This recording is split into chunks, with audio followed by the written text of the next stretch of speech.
আসসালামু আলাইকুম। আপনার নাম কি? ওয়ালাইকুম সালাম। আমার নাম মোহাম্মদ রবিউল ইসলাম রাজু।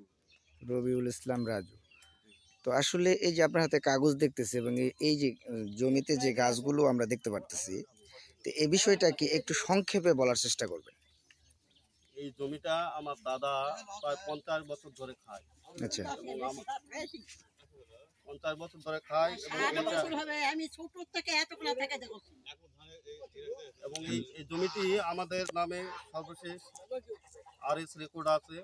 হ্যাঁ, আমরা এই বলে খাই এটা হচ্ছে দাদার নানির অংশ। আমরা নানির অংশ মায়ে পাই, মায়ের অংশ আমার দাদা পায়। আমরা এই জমিটি আমার দাদার 8 শতক এবং আমার দাদার বোনের 4 শতক আমরা সেটা ক্রয় করি, এই মিলে 12 শতক। এটা ক্রয় করা সত্ত্বেও আমাদের দাদার মামাতো ভাই কয়েকজন তারা আমাদের জমি কিছু জমি ভোগ দখল করেছে এবং আরো কিছু জমির উপর হামলা করতে পারে করার চেষ্টা করতেছে। আচ্ছা, এরা কি এরা নিজেরাই আইনানুগভাবে আপনাদেরকে বিভ্রান্তর করতেছে নাকি সন্ত্রাস বাহিনী নিয়ে? সন্ত্রাস বাহিনী নিয়ে বিভিন্ন মাস্তান নিজেকে গায়ের জোরে, আচ্ছা আচ্ছা, গায়ের জোরে পেশি শক্তির বলে আমরা খুব অসহায় হয়ে এখন নিরুপায় হয়ে আমরা জমিতে যেতে পারি না। আচ্ছা আচ্ছা, তো এই যে আপনারা দেখতে পারতেছি আপনারা গাছ লাগাইছেন, এই গাছগুলা কি আপনারাই লাগাইছেন? হ্যাঁ, আমরাই লাগাই। আচ্ছা, এতে কি তারা গাছ লাগান আবার মানে তারা নতুন করে গাছ লাগানোর কি হুমকি দিচ্ছে?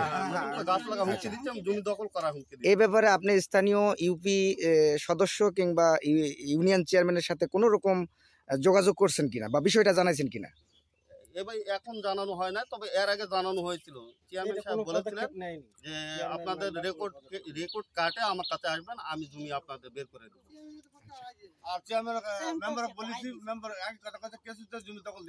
আচ্ছা, তো এখন আপনারা মূলত এখানে আপনারা হয়তো বিভিন্ন জায়গায় গেছেন আইনানুগ সহযোগিতার জন্য, কোথাও না পায়ে এখন কি আপনারা সর্বশেষ সিদ্ধান্ত কি নিয়েছেন? সর্বশেষ সিদ্ধান্ত আমরা কোর্টে একটা মামলা দিয়েছি এবং এটা কি মামলা করে চলতেছে? হ্যাঁ, মামলা চলমান। আচ্ছা আচ্ছা, 45 ধারা একটা মামলা।